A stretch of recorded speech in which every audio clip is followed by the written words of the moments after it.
Só botar gravar aqui. Só. Ok, então só boa noite aqui oficialmente. Então, já estamos gravando a live aqui. Qual que é a ideia hoje? Eu vou falar um pouquinho sobre a estrutura do projeto no que se refere à estrutura e formatação, tá? Então, para vocês que estão acompanhando já, eu estou indo para o Moodle, e lá no Moodle, então, começando lá de cima, né, do banner da disciplina, descendo, a gente tem ali o projeto fase 1, o projeto fase 2, o projeto fase 3 e a estrutura do projeto final. Então, aqui na estrutura do projeto final, tem um item que é observações quanto à estrutura e formatação do projeto. É um documento de texto. Eu estou abrindo esse documento e eu vou compartilhar a tela com vocês, até para a gente ir acompanhando aqui, e principalmente para que vocês possam ir percebendo do que trata esse material e do que vocês já estão desenvolvendo no artigo, tá? E aí eu creio que vai ficar ainda mais fácil. Então, eu vou compartilhar a tela e vou pegar aqui o documento, que é esse que trata da estrutura e formatação. Então, primeiro, a maioria dos artigos já estão com uma formatação bem adiantada, né? Eu comentava com vocês que, às vezes, ou o aluno ele já leva o projeto bem estruturado e bem formatado desde o início, às vezes também prefere fazer isso mais lá no final. Na verdade, não tem certo e errado, é mais como cada um vê o seu trabalho, vamos dizer assim, né, ou costuma desenvolver. Claro que, para mim, quando eu recebo os trabalhos para as avaliações, para a revisão, quando eu recebo já com uma boa formatação e estrutura, é claro que, para mim, professor, para quem vai avaliar e vai analisar, é sempre mais fácil, né? Vocês estão enxergando a minha tela aí, guris? Sim. Sim, no documento. Então, aqui, o que a gente... Só ver se tem mais alguém para entrar aqui. O que a gente percebe? Ah, sim. Tatiane, tudo bem? Tudo, prof. Desculpa a demora, estava com um problema na conexão. Tá, não tem problema. Então, eu comentei aqui com os colegas, né? Eu fui até o Moodle, onde tem o item que trata da estrutura e formatação final do projeto, e eu abri o documento que é a estrutura e formatação, tá? É um documento doc ali, é esse que eu estou dividindo a tela com vocês aqui. Então, beleza. O que se refere? Só esse primeiro aqui, quando diz que as páginas começam a ser numeradas a partir da introdução ou a contagem a partir da contracapa, é para quem está usando aquele modelo de relatório, tá? Para quem está usando o modelo de artigo propriamente dito, esse que não tem uma capa, né, que só tem o cabeçalho, aí, no modelo de artigo, desde a página 1, a página é numerada, né, e segue até a última. No modelo de relatório, tem essa situação de que a capa não conta, é como se fosse a capa o número 0, a contracapa é o 1, mas a numeração ela só aparece a partir da introdução. Então, normalmente no editor de texto se faz uma quebra de seção e aí se trabalha a questão da numeração. Mas o mais importante, ele está a partir daqui de tratar com atenção, tá? E aí, se vocês tiverem qualquer dúvida, por favor, me questionem, tá? Eu estou escutando super bem vocês aqui. O que acontece? Na verdade, esses elementos iniciais aqui me parecem bem tranquilo, tá? Até porque o título, ele na verdade é o próprio tema do artigo ou do projeto, é o título. Resumo e palavras-chave, né? E o abstract em inglês é opcional. Também, né? Eu pontuei aí para vocês aqueles que eu entendia que já estava bem. Normalmente eu só recomendo que mais ao final do semestre faça uma coisinha para ver se tem ali uma visão geral do artigo. Inclusive, do resumo. Inclusive, quando houver a situação de que vocês consigam já buscar algum tipo de resultado, sendo ele positivo ou negativo, o resumo pode tratar disso também. O resumo é uma visão macro do trabalho de vocês, né? Até em determinada aula eu usei uma analogia. É como olhar alguma coisa, né? Um carro, uma moto, uma bicicleta, enfim, prédio, de longe. Tu não vai conseguir tratar todos os detalhes, tu vai dar uma ideia geral. Essa é a ideia do resumo, normalmente 15 linhas. As palavras-chave, todos vocês, ali, pelo que eu percebi, usaram bem já as palavras-chave, e da mesma forma, né, mais ao final do semestre, a ideia é fazer uma validação para ver se não entrou uma palavra-chave mais relevante em lugar de outra. Eu observei também, claro que aí é uma questão mais de, vamos dizer assim, de ajuste fino, né? Mas as palavras-chave, o ideal da palavra-chave é que esteja, que use as 5 palavras-chave e que esteja em ordem alfabética, tá? Mas então, aqui, esse tratar com atenção é isso, título, resumo, palavra-chave, né? A introdução, eu já fui pontuando com vocês ali, dando um ok, dizendo se, ao meu ver, se está bem, se falta alguma coisa, se porventura está... eu acho que eu não cheguei a pontuar que nenhuma introdução está muito longa, mas quem sabe que está no limite ali de estar longa, né? Então, quando eu digo que está no limite, quer dizer, não dá para botar mais nada ali. Cabe até fazer algum ajuste, né? Revisão de texto, mas não mais informação para a introdução não ficar muito longa. A conclusão ou as considerações finais não foi o caso ainda, porque agora na entrega de grau A é até bastante natural que não haja ainda nenhum rascunho, uma versão 1.0, vamos dizer assim, da conclusão. E os anexos se há a necessidade do anexo. Então, como eu comentei com vocês já quando a gente tratou da matriz de risco, a situação da matriz, principalmente se a matriz fica um pouco mais longa, com mais fatores de risco, e isso é bom, não é ruim, há necessidade de colocar como anexo, pela dificuldade de colocar a matriz dentro do propriamente dito, pela formatação. Se for o caso, aí a gente analisa na entrega de revisão que vocês fazem lá mais ao final do semestre, e se for o caso, eu faço daí o apontamento, né? Aí aqui está dividido em fase 1, 2 e 3, porque na verdade aqui do ponto de vista dos objetivos. Então aqui a fase 1, ela se refere à declaração do tema, a declaração dos objetivos, a justificativa, né?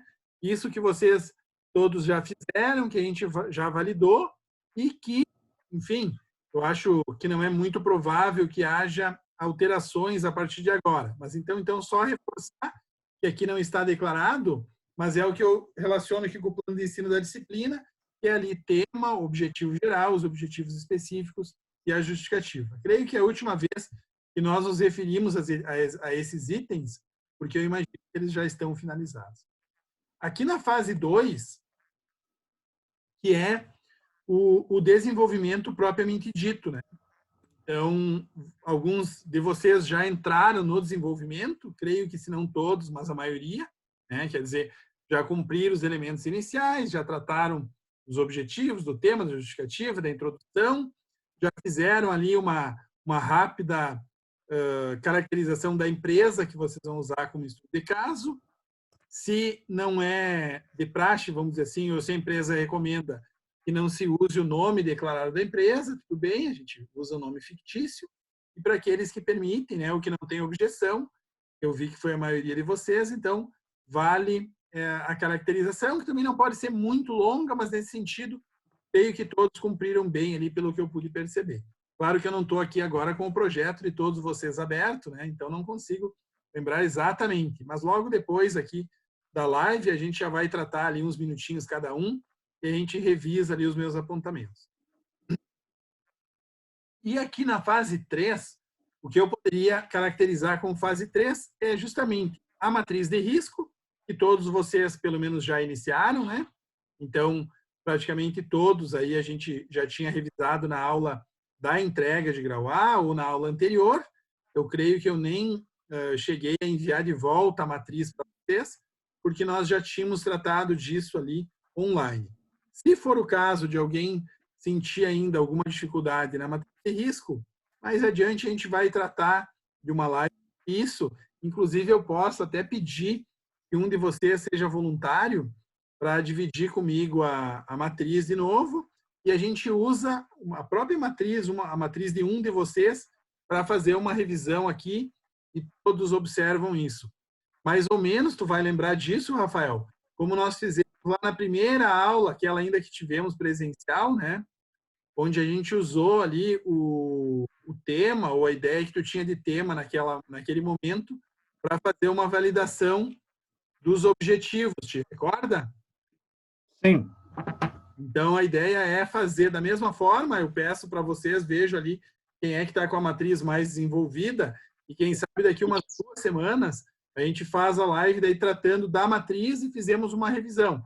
Porque inicialmente eu expliquei como deveria ser feito, agora seria bacana a gente pegar já uma matriz desenvolvida e aí fizemos uma revisão.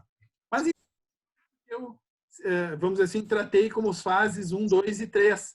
Então, é desde lá do tema, os objetivos, a justificativa, a introdução, o desenvolvimento do estudo de caso propriamente dito, que é onde imagino que todos vocês estão trabalhando agora, mais ou menos adiantados, mas no desenvolvimento, quer dizer, no estudo de caso propriamente dito, do tema que vocês escolheram.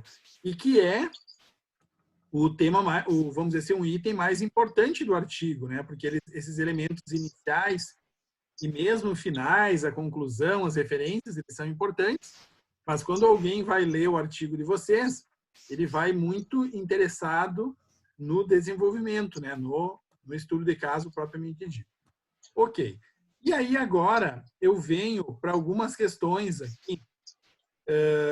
Esse documento já estava ali no Moodle, mas que acabam sempre aparecendo em mais ou em menos relevância nos textos, na estrutura de vocês. Primeiro, tratando das citações diretas e indiretas. Então, bom que todos vocês já estão usando as citações. E, pelo que eu pude perceber, estão usando os dois tipos, tanto as diretas, quando vocês pegam lá o texto exatamente como está, da fonte, do autor que vocês buscaram, e trazem para o artigo. E aquelas indiretas que vocês usam para apoiar a ideia de vocês, mas vocês trazem, já a partir das palavras de vocês. Então, aqui muito bem. E depois é só não esquecer de ir registrando essas fontes e, se possível, já incluindo lá no final do artigo. Eu até observei para um ou para outro que vocês separem, no final do artigo. Primeiro vem as referências bibliográficas, e aí são os livros, E livros, se for um estudo de mestrado, de doutorado, enfim. E aí vocês vão colocar tudo que é bibliografia, independente do estado que vocês consultaram. Então, se vocês consultaram um livro na internet, em PDF, enfim, não deixa ele ser um livro, e ele vai entrar nas referências bibliográficas. Aí vocês vão abrir um outro item, depois das referências bibliográficas, que são as fontes eletrônicas. E aí vocês vão colocar, então, as fontes que vocês utilizaram, que não são livros, Que são sites ou que são outras fontes eletrônicas, artigos, enfim, que vocês queiram citar. E o importante, só lembrando, que tudo que é citado durante o artigo deveria aparecer ao final nas referências e fontes eletrônicas.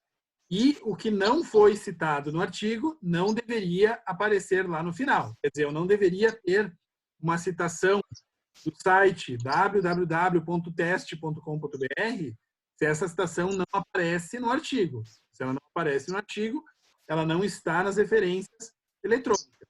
E eu também, por outro lado, se eu consultei lá o livro de modelo de gestão do Chiavenato, por exemplo, se eu citei ele no artigo, obrigatoriamente, ao final, o livro de gestão de modelo de gestão do Chiavenato deveria constar nas referências bibliográficas. Então, nem coloco como referência o que não foi citado, nem deixo de colocar como referência o que foi. Ok? Para vocês está claro isso? Igor, Rafael, Tati, Márcio. Sim. Bem claro. Beleza. E aí o ideal seria que vocês já fossem colocando, mesmo que nós estivesse numa versão final, para não correr o risco de chegar lá mais ao final do semestre e não lembrar de onde vocês buscaram aquela referência. Aí vai ter que começar a buscar e fazer um processo de pesquisa para entender de onde buscou. Então, o ideal é já ir colocando lá no final, mesmo que depois vocês ajustem isso. Ok, então tratar as fontes aqui, Então, da mesma forma que vocês vão usar as referências e as fontes eletrônicas para o texto, Isso vale também para os elementos visuais. Então, é isso que eu acabei de destacar aqui.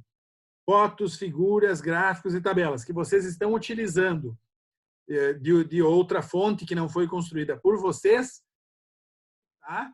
Essa fonte. Tá? Só que nesse caso do elemento visual, vocês citam ali mesmo durante o texto, não há necessidade de citar lá no final. Por exemplo, eu lembro que no teu trabalho, Tati, tu usa ali uns gráficos, né? Para explicar determinada situação, é isso, né? Isso. Uhum. Isso. E daí tu já cita de onde veio os teus gráficos, né? Eu só fiquei em dúvida se eu colocava o site, se eu colocava, que é uma revista, né? Uma revista online que eu tirei os gráficos daqui. Ok, não, mas vamos citar essa fonte, e aí se tu tiver qualquer dúvida, quem sabe não hoje, porque a gente vai ter um espacinho mais curto, mas na próxima que a gente não tiver a live, tu me chama a atenção, eu reviso, tu me manda por e-mail que eu reviso e te devolvo, tá? Beleza. Uhum. Rafael, eu lembro que no teu trabalho também, tu usa um funcionamento para mostrar ciclo de vida, processo, enfim, se não me engano, né? Isso. Também ali, então, é importante, né, que esteja citado de onde veio esse elemento. E por quê? Porque vamos imaginar que o Igor, vou te usar como exemplo agora, tá, Igor? Vamos imaginar que o Igor, ele pegue ali aquele elemento, Rafael, que tu vai lembrar que trata do ciclo de vida, né? Sim. Porque o Igor usou esse elemento e ele não citou a fonte. No momento em que ele não citou a fonte, ou ele coloca que foi ele que desenvolveu, enfim, se entende que foi o Igor que desenvolveu, né, Igor? Não o Igor, nosso colega, outro Igor. E aí, só que aí depois a pessoa está lendo ali e ela lembra assim, poxa, mas eu já vi esse ciclo de vida em algum lugar. Tu buscou ele, Rafael, lá do guia do BPM, é isso? Do guia do CPBOK lá. Ah, isso. Então vamos imaginar que o Igor tivesse buscado de lá, né, Igor? E não coloca a fonte ou coloca que foi ele que desenvolveu.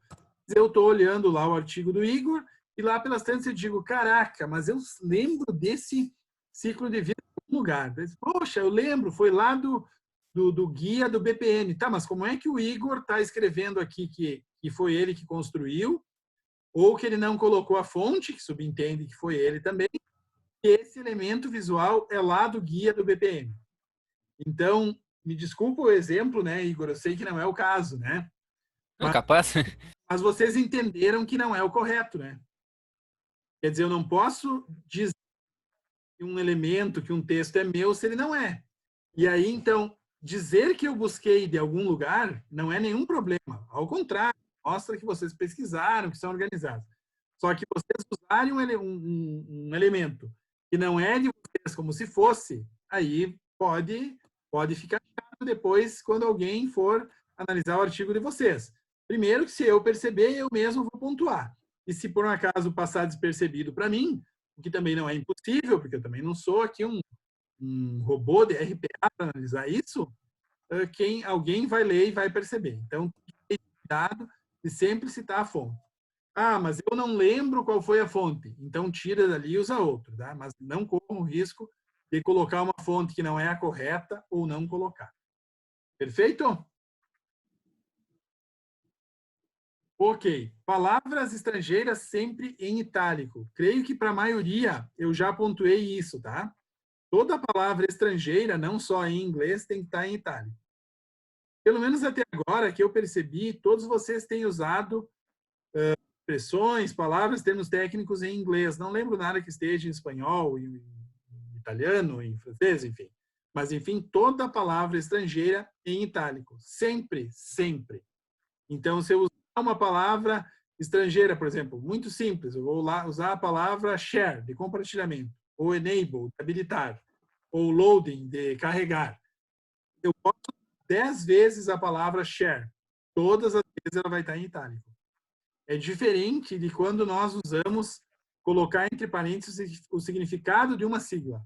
Tá? Então, por exemplo, né, lembrando aqui do trabalho do Rafael. O Rafael usa lá por várias vezes, provavelmente, né, Rafael? A sigla BPM. Oi?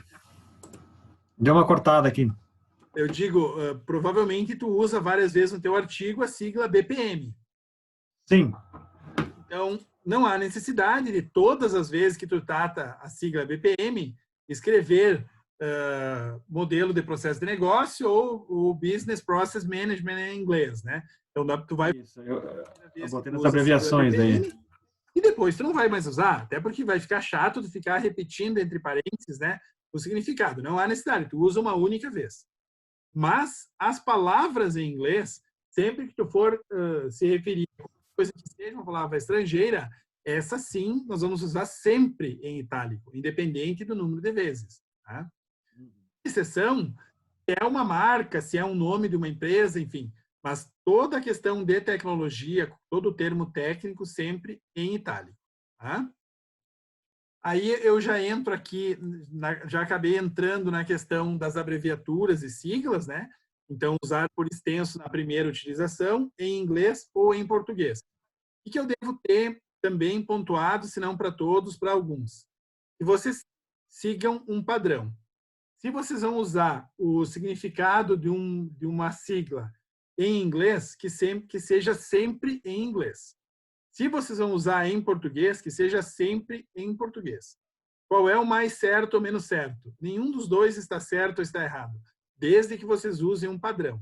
Então, aqui você mas usem um padrão. O que não dá, o que fica assim realmente muito estranho, é ora em português, ora em inglês. Aí vira uma confusão. Tá? Eu não estou nem me referindo a quem for ler o artigo que, porventura, tem dificuldade com a língua inglesa ou com a língua estrangeira. Não é isso. É uma questão de padronização mesmo. Tá? Então, aqui, preste atenção, né, para usar sempre em inglês ou sempre em português. Aqui, em havendo uma quantidade significativa, criar uma lista de abreviaturas e siglas. Aqui, para quem está usando o modelo de relatório, né, no modelo de artigo não se usa. E mesmo no modelo de relatório, eu devo ter pontuado que a gente vai analisar mais ao final do semestre para ver se faz sentido ter a lista de siglas e abreviaturas. Se não chegar, no mínimo, aí umas 8, 10 situações, a gente não tira, a gente vai retirar. Se chegar nesse número ou passar, aí a gente mantém. Mas isso não se preocupem, que nós vamos olhar juntos ali nos próximos momentos, tá? E aqui, eu já tinha comentado mais ao início, né, a questão das referências bibliográficas e fontes eletrônicas, quando eu tratei das citações, né? Então, só para reforçar, vocês, ao final, devem ter primeiro as referências bibliográficas, tudo que é livro, artigos, enfim, né? Inclusive, foi tu que tratou, né, Tati, de uma revista, né? Isso. Mesmo que eletrônica, ela entra na bibliografia.